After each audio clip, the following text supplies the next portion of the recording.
Craig, they were really bad today. Yeah, but unsurprisingly so. I mean, yeah, they got a victory home at Leicester at the weekend, going down to 10 men. I'll give you that. Dug it out, but this is this again away from home, 3-0 away at Leeds, in control here at Southampton. Well, take the lead against. Let's be honest, I've got Southampton for relegation this year, right? And I know they get results. Last year they got results, and then it petered out quickly. And it went down fast, and they survived in the end. But this squad is thin. This is a squad. This is a team, and nothing against the manager. I think he does a terrific job in the circumstances. But they sell their best players, and they bring in youngsters like the boy they brought in, the lad they brought in at the back, Bela Kotchap from Bochum in Germany. He had another terrific game. But none of these players would get near the Chelsea team. Broja was on loan last year. Did a great job at Southampton, but he's gone back. He's on the bench. It's another unacceptable performance. Unacceptable. And I know they've got one or two out, but so what? This is not personnel related. This is performance related. And that performance, again, just was not good enough. Unacceptable? Is that a good word to describe that performance, Frank? It was, and when you play 15 minutes, because it's true that the first 5 minutes Southampton were better than Chelsea, then Chelsea woke up and play okay for 50 minutes. Sterling had 3 chances, scored on the last one, and after that goal, nothing. That was it. You have to reach another level of performances if you want to achieve something. 4 games, the only game that they played well was against Spurs, but otherwise, that's not enough. If you want to have the chance to win a Premier League, which everybody does, because we all think that City or Liverpool maybe are better, you have to go very much better in your performances, which is not what we can see. It's like sometimes they don't know how to play. It's like they don't know each other. It's like they have they miss so much Kante in the middle of the park, you know, to get the ball back, to put some level of pace that they don't have with, especially with Jorginho. With Kovacic, it's a little bit better, but defensively, in the middle of the park, they're nowhere near it. And you win the battle and you win your games in the middle of the park. On top of it, Koulibaly is not there yet. He had a very good goal against Spurs, but that defensively is not there yet. On the second goal they conceded with Thiago Silva, they don't talk to each other. So they both follow Adams, but Armstrong is free. So many things to adjust in order to get something, but we're already there. 4 games, 8th in the table. Maybe if Arsenal and others wins, they can be so far away already. It's not too late because it's only the 5th day or the 4th day. I don't remember. But it's not enough. Really not enough. What's going wrong, Gab? I think a number of things. I mean, we've talked about before about how Tuchel's been under a tremendous amount of pressure. He's got a large amount of baggage, some of it his doing, some of it, you know, the whole transition, losing all the people at the top of the club, from Marina Granovskaya to Peter Cech, to essentially having to be sporting director and coach all summer long. But then there's things that, you know, I think are in his control. I generally don't understand this insistence on the Havertz-Sterling partnership. Maybe Broja isn't fully fit. Maybe they could have moved earlier for a striker if that's what you think they needed. You know, you chuck Ziyech in after basically ignoring him and, you know, nearly selling him all summer long. I don't know. I guess Reece James perhaps unavailable, but, you know, Azpilicueta at right back, Ukure at left back tells you that I'm basically going to have 4 static defenders, and where's my width going to come from? So all these things together, it just leaves a team that feels very, very flat. And sure, they can go out, they've spent money on Fofana, they might spend more money on another striker between now and the end of the window, but this is so far away from the methodical Tuchel and kind of the planning Chelsea that, you know, we've been used to in previous years. This is what he had to say after the game. I don't know if concern is the right word. I absolutely dislike to lose. It's the second time this season, and I don't think it takes a lot to beat us, and this I don't like. It's not enough to play 20-25 minutes on the level. We won. It is too easy to put us off balance, to beat us, to confuse us. It's too easy. Well, it's his problem then, isn't it? I mean, it's his problem. It's his players. It's his team. I get it. I get Gab's point. There's no Granit Xhaka, there's no Czech, there's no Bruce Buck, but is he not taking training? Right. I mean, if he's not taking training and he's not at the training ground and he's off making phone calls left, right, and centre, maybe I'll give him a bit. But just because he's got a bit of extra baggage for 2 or 3 months, what's that got to do with the team? Are they all just feeling sorry for themselves all of a sudden? Don't they know what they're doing? There's the fact that there's no bridge between him and the ownership in terms of the transfer structure. Does that mean he can't play a back three, or different players, or different wing backs, or different front three? Does it? No, I don't think so. So I don't know why we're looking for excuses. Right. They're at Southampton. Southampton are a selling club. Just before the season started, there was almost a mutiny in this club. Well, Ralph Hasenhüttl might have been after match day 1, I don't know. Ralph Hasenhüttl, the players, this. You look at the squad. This is Chelsea. And it's not an anomaly. Look at their performance at Leeds. They scrapped through against Everton. At Goodison, Everton, who are hopeless at the moment. So, yeah, they had a period against Tottenham that was pretty good. But I'm sorry. You know, we're all trying to find excuses here. Yeah, there's no striker, and yeah, they need players. Who doesn't need players? Apart from Man City and Liverpool, tell me who doesn't need players. You look at Kai Havertz, for example, Craig. He had that chance. Kai Havertz is, and he's through, and no one thought he was going to score. Listen, I've told you on this show all season, last season, there's nobody there who will give it, even Sterling. I mean, hot and cold, he's got his goal. I know I think it was, is it 3 and 2 or whatever, I can't remember. But he's inconsistent. And it won't last over the course of a season. I've told you about Havertz. It's all very well, great in the Champions League final. That's great. Fantastic moment for him. There are 50 games a year.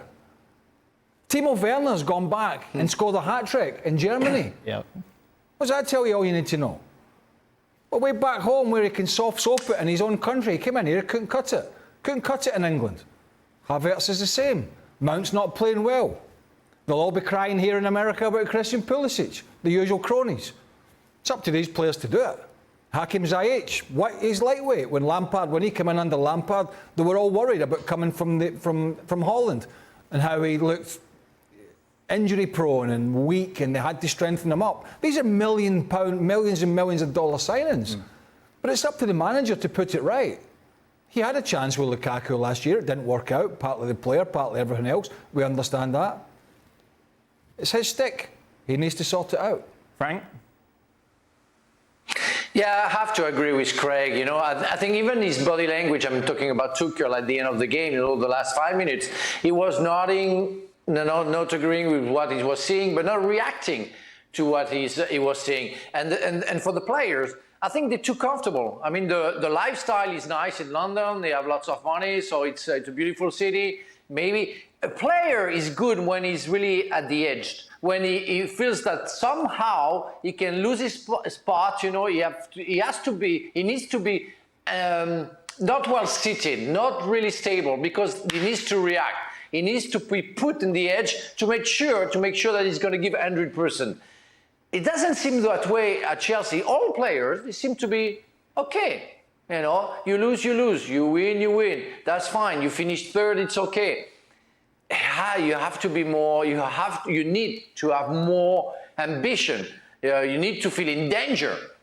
They don't feel in danger. They seem to be okay, and I hate that. When I see that, I get upset. You know, I see other clubs. You can say everything you want. You know, about let's say Leeds. You know, when I see the player, I see the game today, they feel in danger. They go for it. They're far away from the same level as Chelsea, but they go for it. When I see Newcastle, the same thing. Chelsea, comfortable, that's okay. Until when? For what? Needs a reaction for sure. Will we see a reaction in the transfer window, Gab? Obviously, it shuts on Thursday, heavily linked to Aubameyang over the last couple of weeks. Any chance they could bring in someone like that? I think there's plenty chance, because Barcelona need to raise money, and you know, if they're not going to shift the pie, they'll shift Aubameyang.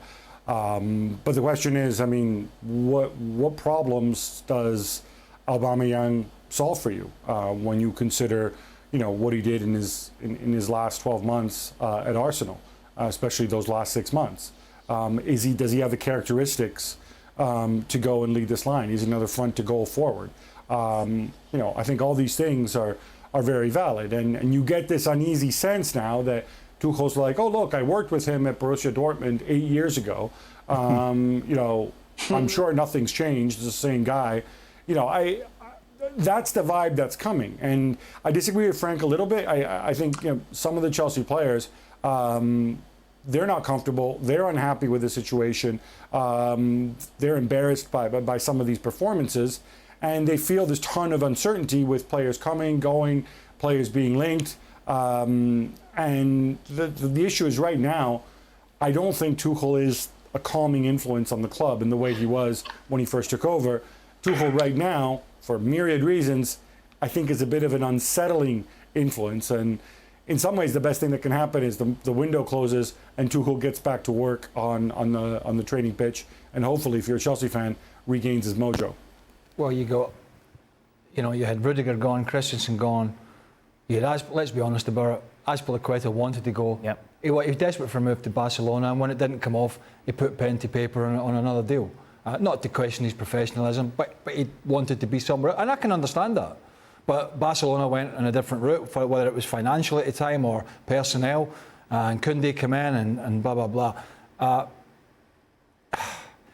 At the end of the day, it's going to stick with the manager here, right? And I know change of ownership, and I get all that, but he has to solve that in the meantime. It's no different to the guys at the bottom trying to solve it. Lampard's trying to solve it to save his job. Parker's lost his job. There's others down there. Ralph Hasenhüttl's been fighting for results. They're all dealing with problems. How easy to solve is this situation? Well, look at the personnel. We're not talking today about Chelsea v Liverpool, Man City, Arsenal or Tottenham, right?